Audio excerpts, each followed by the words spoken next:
Caim, ele foi o primeiro homem nascido de mulher, o primeiro fruto da união entre dois seres humanos criados pelas mãos de Deus.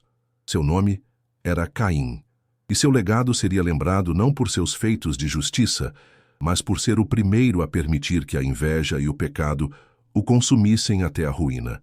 Numa terra ainda virgem, recém-ferida pelo eco da queda no Éden, Adão e Eva receberam o consolo do nascimento de um filho.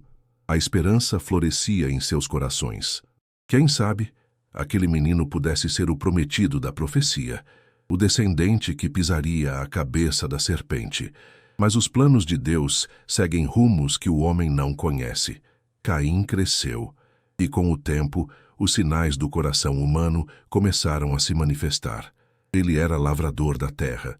Trabalhava com a força dos braços, cultivando o solo que antes fora amaldiçoado pela desobediência de seus pais. Seu irmão, Abel, cuidava de rebanhos. Ambos cresceram lado a lado, filhos dos mesmos pais, sob o mesmo céu. Mas enquanto o coração de Abel se inclinava para adorar ao Senhor com reverência e fé, o de Caim começava a se inflar de orgulho. Quando chegou o momento de oferecer ao Senhor uma oferta, Abel levou o melhor do que possuía, as primícias do seu rebanho. Caim também trouxe uma oferta, os frutos do campo. Mas o Senhor, que não vê apenas o que está nas mãos, mas o que habita o coração, atentou para a oferta de Abel e rejeitou a de Caim.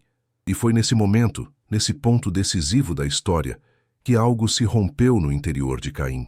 Ele não aceitou a correção. Não buscou entender o porquê da rejeição.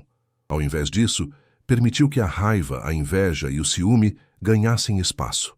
Seu semblante caiu, seu espírito se amargurou. E é nesse ponto que a Bíblia nos ensina com profundidade. Deus, vendo a inquietação de Caim, não o abandonou. Pelo contrário, foi ao seu encontro e lhe deu uma advertência carregada de amor e misericórdia. Se procederes bem, não é certo que serás aceito. Mas se não procederes bem, o pecado jaz à porta, e sobre ti será o seu desejo, mas cumpre a ti dominá-lo. Caim estava diante de uma escolha. A porta da obediência estava aberta, mas também estava a porta do pecado. O mesmo Deus que ofereceu uma nova chance a Adão, agora estendia a Caim uma oportunidade de redenção. Mas o que fazer quando o coração prefere o orgulho à humildade? Quando a dor do confronto revela a verdade sobre nós mesmos? Se essa história já tocou o seu coração até aqui, aproveita e deixa seu like neste vídeo. Isso ajuda muito para que mais pessoas conheçam histórias que edificam e ensinam sobre o agir de Deus. Caim se encontrava num campo, sozinho com seu irmão Abel.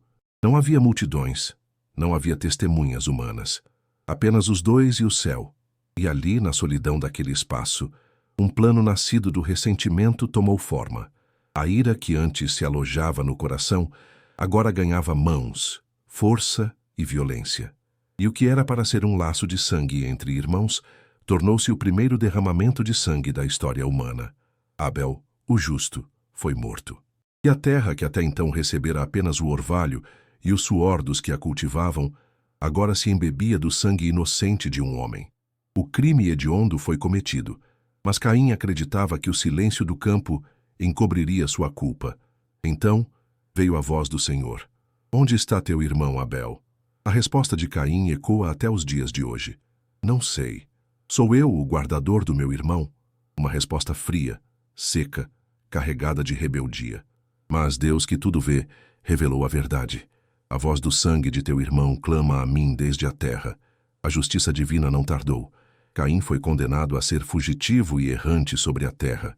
Aquele que antes cultivava o solo, agora veria a terra resistir ao seu trabalho. O castigo era mais do que físico, era espiritual. A separação que o pecado gerou entre Caim e Deus o tornaria solitário, errante em seus caminhos e desconectado da presença do Senhor. E mesmo assim, Deus ainda mostrou misericórdia.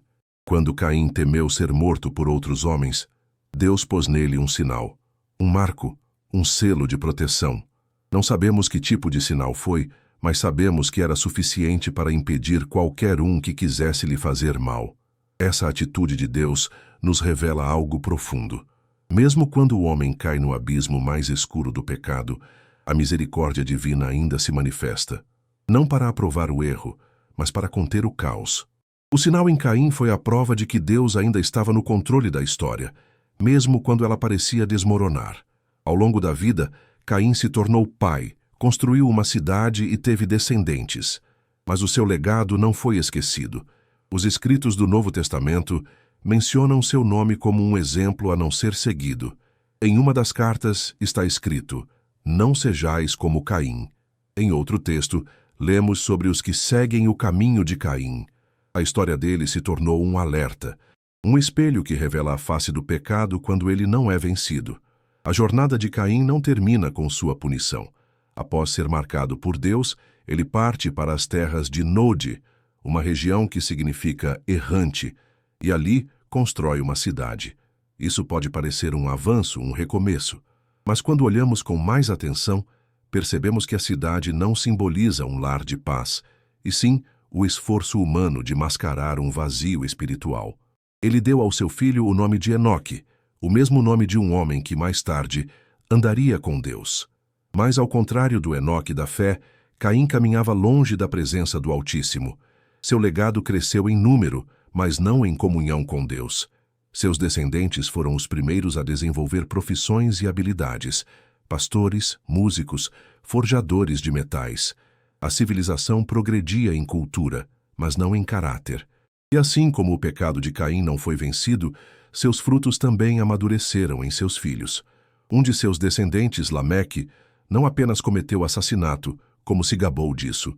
A semente que foi plantada em um campo silencioso germinou por gerações. Entretanto, nem tudo estava perdido. A Escritura nos mostra que, em meio à linha de Caim, Deus não cessou de agir em outras linhagens. Sete nasceu para substituir Abel, e com ele, um novo caminho se iniciou. Foi através de Sete que surgiu Enos, e foi então que os homens começaram a invocar o nome do Senhor novamente. A história de Caim nos deixa lições profundas. Ela nos lembra que a oferta mais importante diante de Deus não é a que se põe no altar, mas a que se entrega no coração. A verdadeira adoração é fruto de um espírito quebrantado e não de rituais vazios. Caim nos alerta sobre o perigo de ignorar a voz de Deus quando ele nos chama ao arrependimento. O pecado bate à porta, mas Deus nos diz: cumpre a ti dominá-lo. A decisão está nas mãos de quem ouve, e Caim ouviu, mas escolheu calar. Hoje, somos chamados a fazer diferente. Somos convidados a vencer o mal com o bem, a resistir à inveja com gratidão, a combater o orgulho com humildade. A história de Caim nos ensina que todo ser humano tem escolhas, e que, por mais profundas que sejam as marcas do erro, a graça de Deus ainda pode escrever novos começos. Se esta mensagem falou ao seu coração, se você crê que outras vidas precisam ouvir esse alerta e essa esperança, então faça parte dessa missão. Se inscreva no canal, ative o sininho, deixe o like e compartilhe com alguém que você ama. Vamos juntos espalhar as histórias que edificam, transformam e nos conduzem de volta ao coração do Pai.